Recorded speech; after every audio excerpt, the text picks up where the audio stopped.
Sharon. Welcome, everybody. Thanks so much for joining us tonight.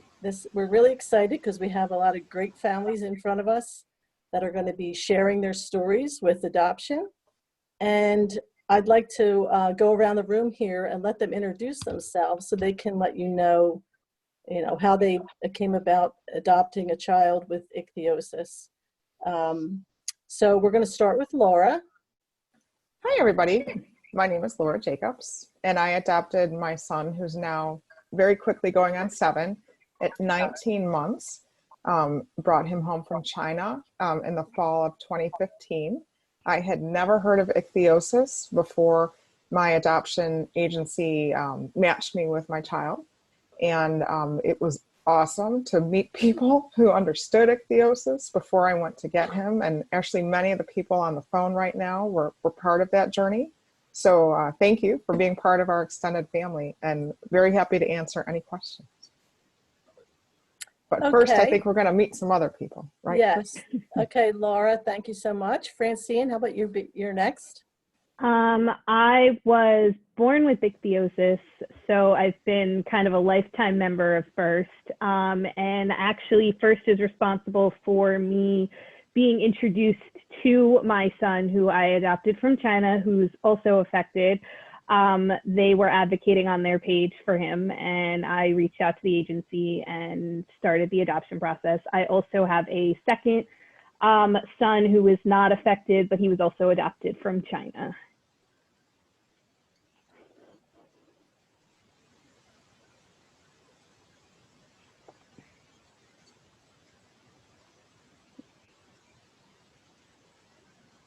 Chris, should we go to Sarah next?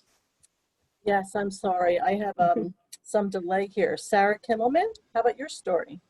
Hi, my husband Jonathan and I adopted our son in 2012, and he was just shy of being 4 years old.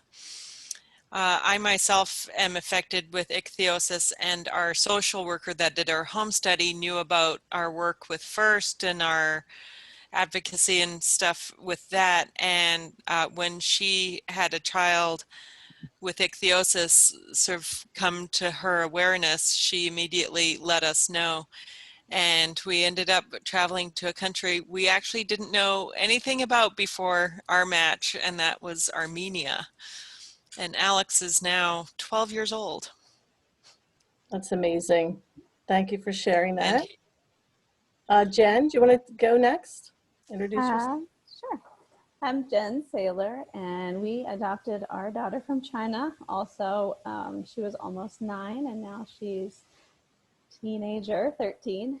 And we had heard of ichthyosis before, thanks to one of our other panelists here, my sister-in-law, Nicole, and she's married to my husband's brother, and we watched them and their journey, and then they were actually part of the advocacy for our daughter through Facebook. And when we saw her, we started prayerfully following that path and brought her home over 4 years ago.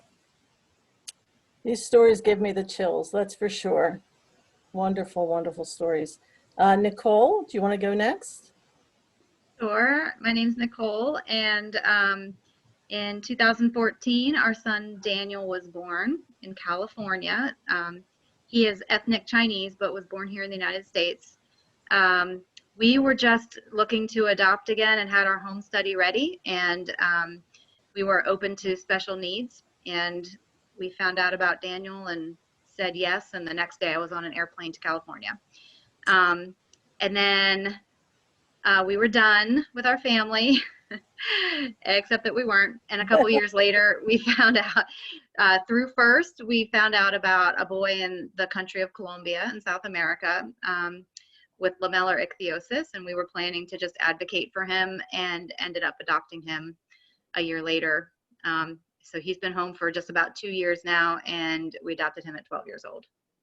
And I do remember you calling into FIRST, Nicole, with Daniel. That was an exciting time to hear. Yeah, we had no clue. Yeah, that was really, really interesting. Jackie, do you want to go next?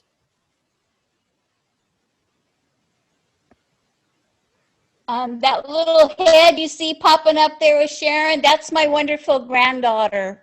Oh, one big And my happy daughter, family. my wonderful daughter-in-law too. So, but I'll let Sharon tell the story. Okay. Sharon, do you want to go ahead? Sure. Hi, everyone. My name's Sharon Pipkin. This is Samantha Pipkin.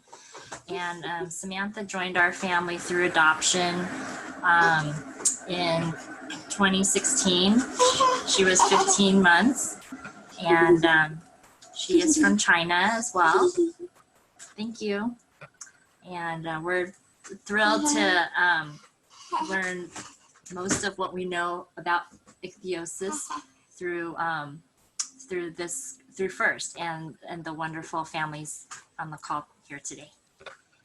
Yeah, I think you all are such a help for everybody. And like I said, we do get calls once in a while asking about different children that they've seen and what to expect. And you all have been so compassionate and helpful, saying, absolutely, call me. I'd be happy to answer your questions. It's really, really been a big deal. And I know you've all journeyed through this process, and sometimes it's quite difficult, especially internationally. I think there can be so many problems. And I know with COVID, people have had, it came to a complete halt. So I was going to ask you all, what, in terms of from the start to the finish, what were some of the time frames you had?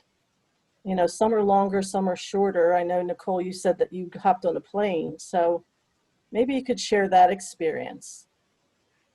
For me, now, when I started to adopt my older son, I had nothing ready. I was completely new to the entire idea of international adoption. And from start to finish, it was exactly 13 months.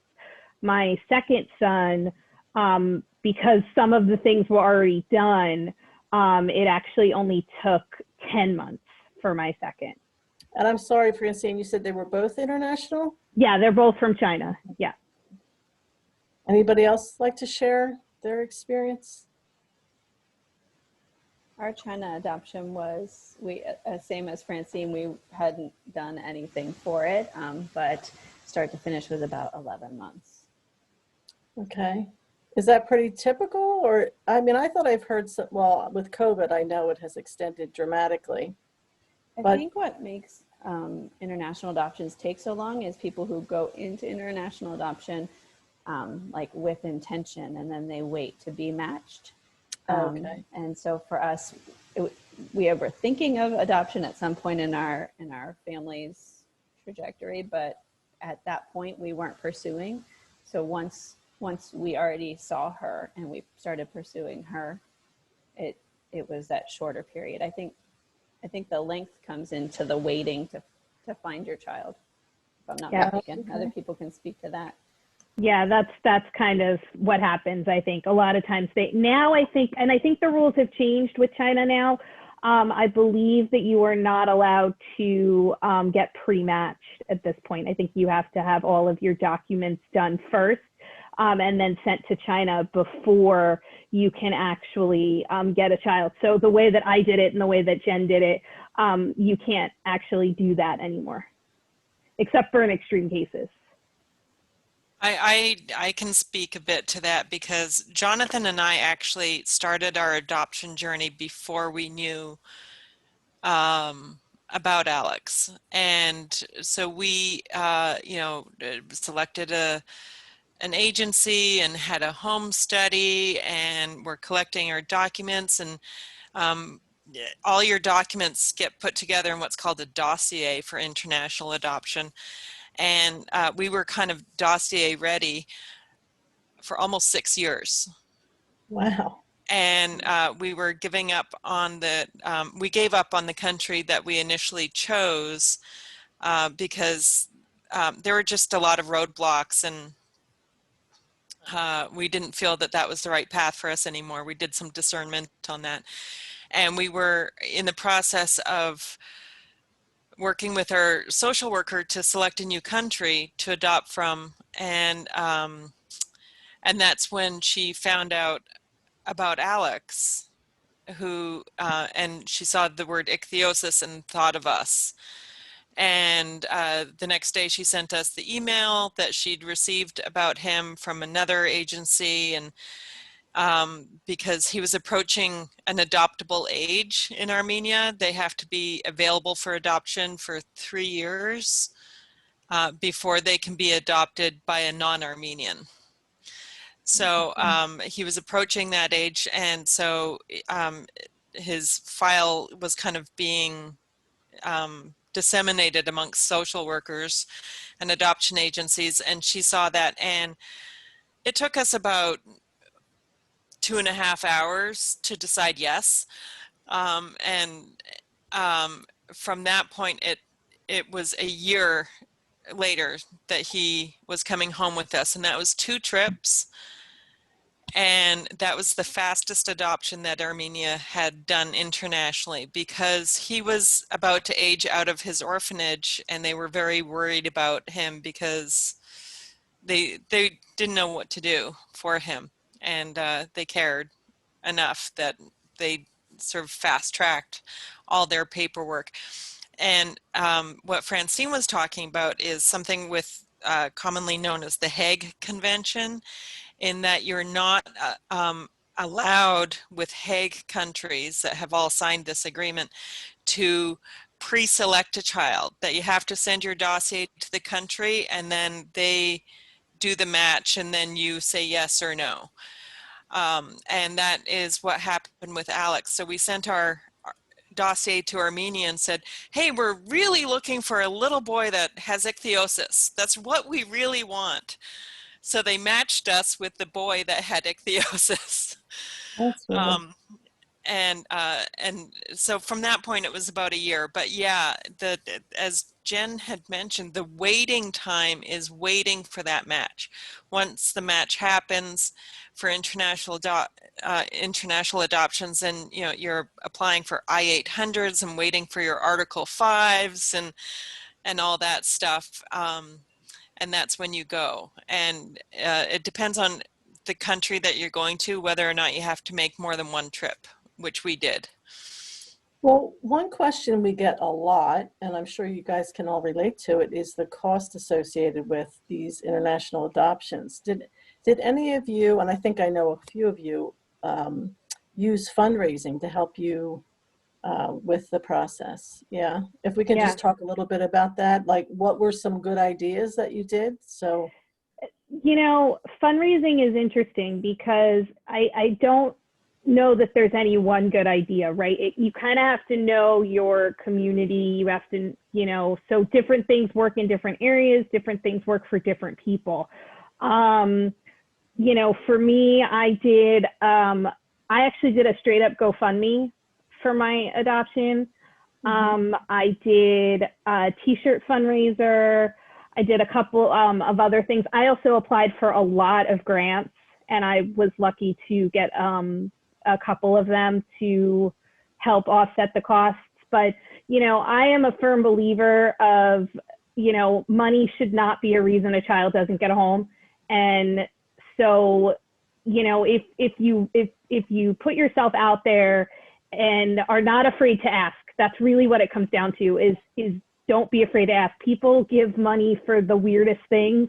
And to me, adoption is something that is important and should, kids have deserved these homes, and to have a good, loving home, especially kids that are affected with ichthyosis, because people are scared of it. I've talked to people who hear it and they think that it's a death sentence, or they think that it's a lifetime of problems, and it's really not, and so I think that with, fundraising, you just have to put yourself out there, that's really what I did.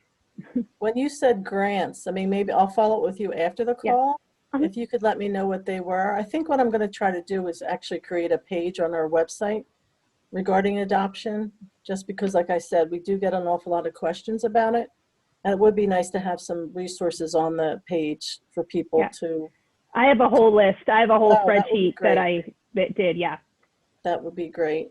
Did anyone else want to add to that about the fundraising, or? I did a ton of garage sales Did you? Good for the you. year that I brought my son home. It was a great way to clean out the house, clean out my parents' house. And I think it's actually the activity itself, just it was, kept my mind busy because it No, was that's true for the weight. so emotionally draining to wait Yes. and wait and wait. So it kind of, it did twofold. I'm not going to say garage sales paid for it all. That's nowhere near true, but thankfully some savings kicked in there too. Now, once you go through the process once and you decide you wanted another child, whether they're with ichthyosis or without, was the process easier the second time? If anyone, or is it completely different? It's from scratch each time. So in my situation, we adopted, we have a 15-year-old daughter that is not affected by ichthyosis that we adopted here domestically.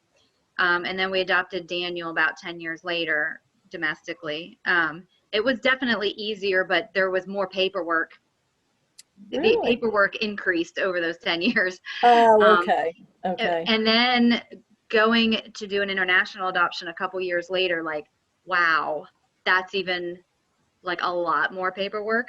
But it did help that I already had like a system in place and I knew a little bit how to get through those checklists and how to control the things I could control and how to just sit and wait on the things that I needed to wait on. I do want to circle back just to the financial question quick. International adoption is extremely expensive, but adopting from U.S. foster care for U.S. citizens is almost cost neutral. So I always want people to know that there are, yes, that there is a way to adopt that does not cost a lot of money, and that there are occasionally kids with ichthyosis that are available for adoption. That's actually very interesting. I mean, I am so familiar with people going outside the country, but you're right. There are so many children within the U.S. That's really good to know. Now, when you started this process, obviously, before you adopted your first child, you didn't necessarily know what adoption entailed. How did you educate yourselves to begin? We started by going to the adoption agency and taking classes. Oh, classes. Okay. Yeah, well, I know with international, you have to take classes and get certified in different areas that you're aware of before it's all included in the dossier. You have to do all of that stuff. Yeah. And honestly, Facebook was a huge outreach for me. I mean, there are so many specialized groups of people that have adopted within your country. There's a group that people that have adopted kids with ichthyosis. I mean, you can really just learn a lot by networking and getting to know other families. And is there anything, and Sharon, maybe you want to jump in on this question too, is there anything you learned after the entire process that you wish you had known at the beginning, like a helpful hint to somebody? It's interesting, Laura. Laura mentioned the first adoptive parents group. I wish I had known about that group, near the time that I had matched, and I'm so glad so many families are able to find and connect with that group now. I think it's a tremendous resource, and I first met many of the families in that group at, just to give a plug for the first national conference. So that was delightful. It's a really special feeling to be in the room with all these people that, have gone through a very similar life experience, and you just really feel like they got your back, even across Facebook or, virtually. Don't you find, for those of you that have been to the conference, when you get there, you're like, have I actually met these people, or has it all been virtual? I don't know the difference. I feel like I've met, even when I see them in person, I think I met you before, but would you guys, in terms of looking at the conference, and we're hoping, at least some portion would be in person coming up in 2021. Would you, I know there's a mom's breakout. Would you also want to have an adoption breakout? I mean, because it's very specific to you all and probably more than you all. It seems to be, you know, a growing group. I mean, we're not huge, but we're small and mighty. Mighty. Yeah. And that's what I said. We do get calls. So there might be somebody, you know, out on the fringes that we don't even know about that's waiting to adopt. So then all of a sudden they become a part of your group. So I'll look into that because I think that would be really helpful. But I'm trying to think, is there any other questions, you guys, or any suggestions, any helpful hints you have for our members that are thinking about adoption?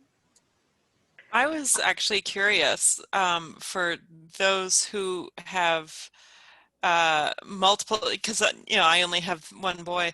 Do you find that adopting a child with ichthyosis is different in terms of bringing them into your family and attachment and stuff like that than the children that you've had that are unaffected? Because I've always kind of thought that the action of all the creaming and the touching and the stroking and the skincare actually helps to really build that attachment. So I'm just curious for That's a great those who have question. adopted multiple, how they feel about that. Not to put you on the spot.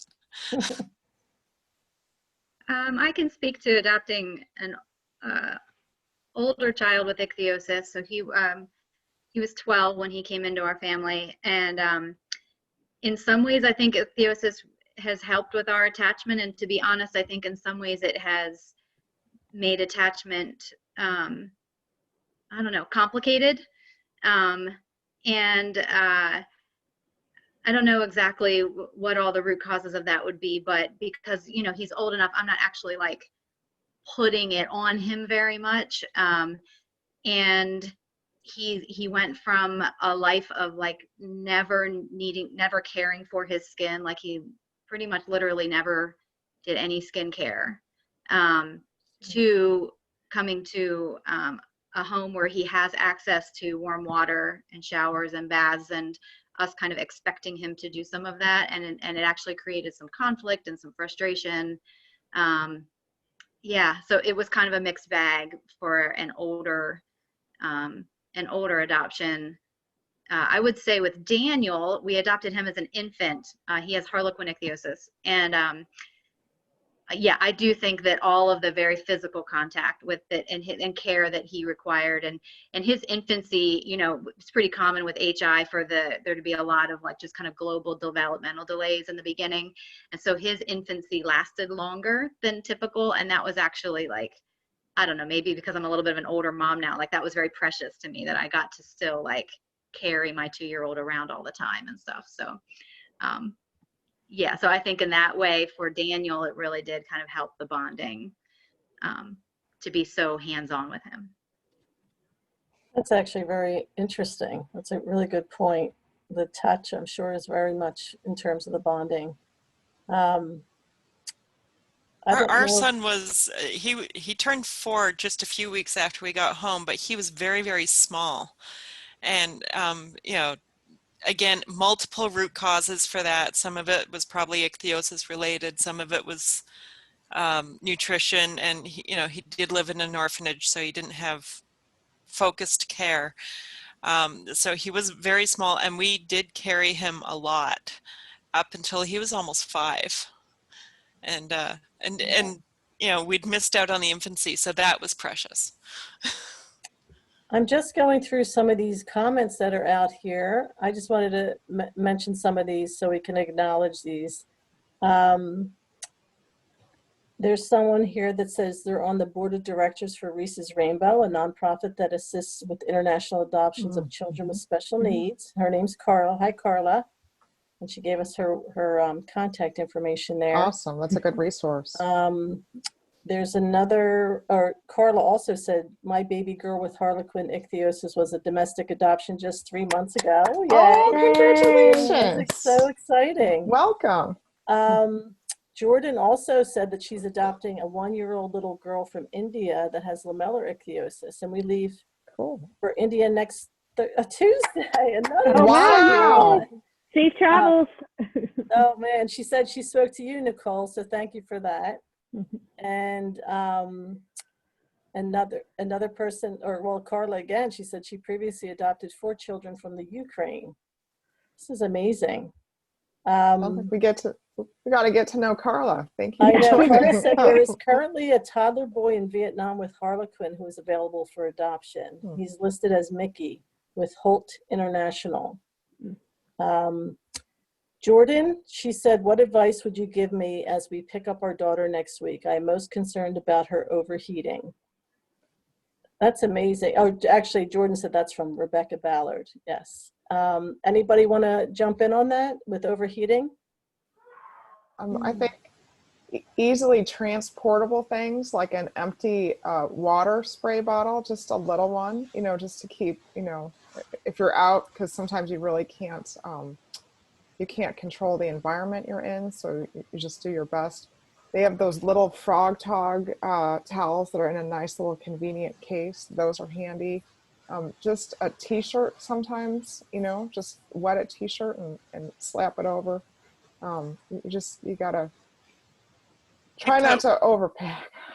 We put some wet washcloths in Ziploc bags, just, to carry around in the purse. But, if a child already lives in a hot country, most likely they're somewhat acclimated. That's a good point, yeah. Because even though self-cooling can be an issue, it is something that can be overcome over a long period of time with acclimation. So that isn't always an emergent issue. And the easiest thing with children with ichthyosis for overheating is, one of the first things that happens is they turn bright red. So you can see that it's happening, and then some shade, some water, just settling down, not running around for a little bit. That all helps. But the most important thing when you're meeting your new child, whether they have ichthyosis or not, is to not fuss too much about everything, and just hug them and have fun and enjoy eating food together. That's a really big thing, to share food, and just to work on getting to know each other, and learning family rules, and what, if the child's older, expectations of each other, things like that, before you even start thinking about focusing in on skin or hair or clothes or whatever it may be. I feel like it's the most important thing is just to start getting to know the child and letting the child get to know you and have fun together, before anything else. That's your priority. Yeah, I actually, it's funny because in both times I went to China, I said that my goal was to just survive those 2 weeks, right? I wasn't going to worry about discipline. I wasn't going to worry. I mean, within reason, obviously, like you don't want the kids like flying off the bed and going all kinds of crazy, but it was like, I didn't worry about what they were eating as long as they were eating. I wasn't going to worry about the routine because there's so much, I don't know all the countries, but for China, there's so many different things that you have to do. And there's so many different places that you have to be, appointments, medical things, all kinds of stuff that, it's such a whirlwind for them that you don't want to then on top of that start worrying about, like Sarah said, the fussing and the all that stuff. You just want to kind of, get to know them.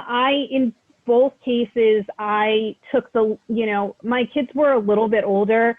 My older son was 1 month shy of 4 when I met him, and my younger son was just under 3 when he came home. So in both cases, though, they had their own opinions on things. They had their own thoughts on what they wanted to do and what they thought was, certain things. So to me, I just kind of took my lead from them. If they wanted to take a nap at 3 o'clock in the afternoon, we took a nap at 3 o'clock in the afternoon. Like, you just kind of have to do what you can to get through that time, you know, traveling, and worry about the rest of it when you get home. Did you all travel with somebody to the other country? Yeah, no? Okay. No. A little bit of it, all of it, okay. Yeah, that's tough too, right? But I'm just double check here, see if there's any other questions that people had. I I just make had sure I another get- tiny little tip for Rebecca when you go to India to adopt it with overheating. Like, sometimes the simplest thing can just be like a piece of cardboard that you use as a hand fan. Just something, anything in your environment that you can, you know, your notebook that has your adoption file in it, you can wave that, and, you know, if you feel like she's getting too hot. That combined with maybe a spray bottle or a wet washcloth or a water bottle to get that evaporative heat. And I Or, guess it has to be less evaporative- than 4 ounces to get on the plane too. Well, You can fill it up once you get there. right. I'd bring Take it literally on empty. Yeah. an empty. Exactly. Bring an Yes. empty. Okay. I'm just, Yeah, to cool them off, you want to like get some water on them first and then fan them. And the act of the water evaporating off the skin is what takes the heat away. Mark Steinitz had a little comment here. Mark, thanks for joining us. He said, I made it a point to join the breakout in Nashville with these parents, having chosen to give forever homes to these kids. What an awesome group. Thanks for sharing your experiences and showing the way. Oh, thank you, Mark. Yeah, that was Mark. nice. Thank you, Mark. Mark's awesome. He is.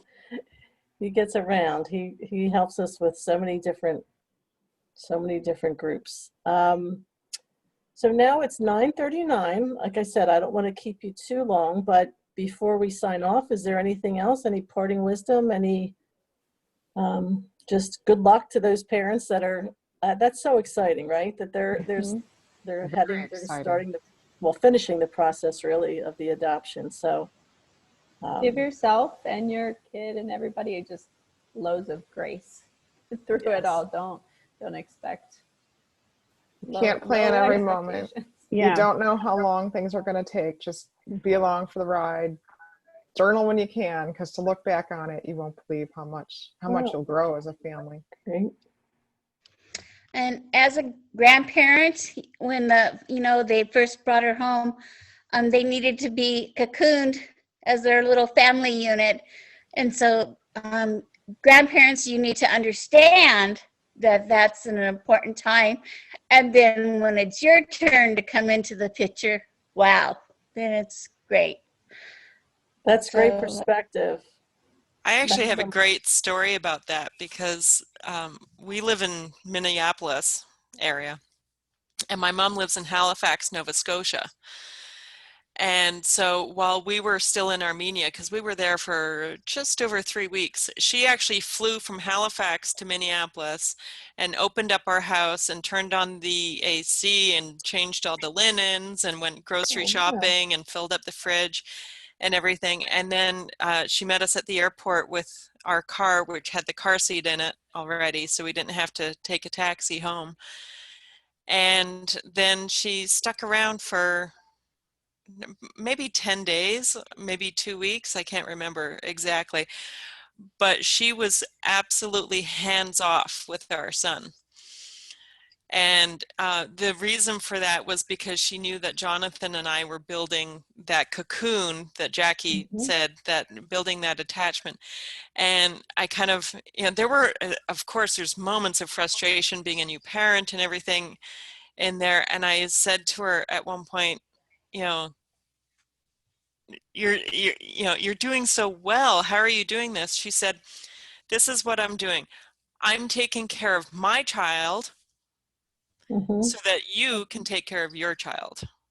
Very And wise that woman. was perfect. Yes. I'll never forget her wisdom in that. That's a totally different perspective and very much needed. Thanks, Jackie. Thank you for letting me come. Oh, sure. Anybody else? I just like to say, I'd encourage anybody who has questions, that even come to you after we hang up now, please just reach out to us. We're a pretty friendly group and love to share and know that you're supported in any way we can.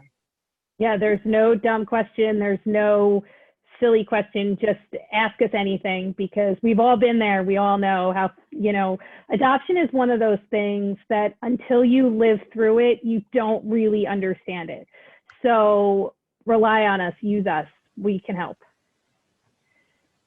And we're gonna remember that, because I know I get calls all the time, and I'd be happy to connect them with you. So if anybody that's listening, even if it's on the replay, feel free to reach out to the first office. I'm Chris Wassel at the first office, and it's C Wassel, W-A, S as in Sam, S as in Sam, E-L, at firstskinfoundation.org. And I will put you in touch with one of these fantastic women. And thank you all for joining us tonight. It was really, really a great call, and go love your children. Thanks, guys. Bye-bye. Thank you. Bye. Bye, all. Bye, all.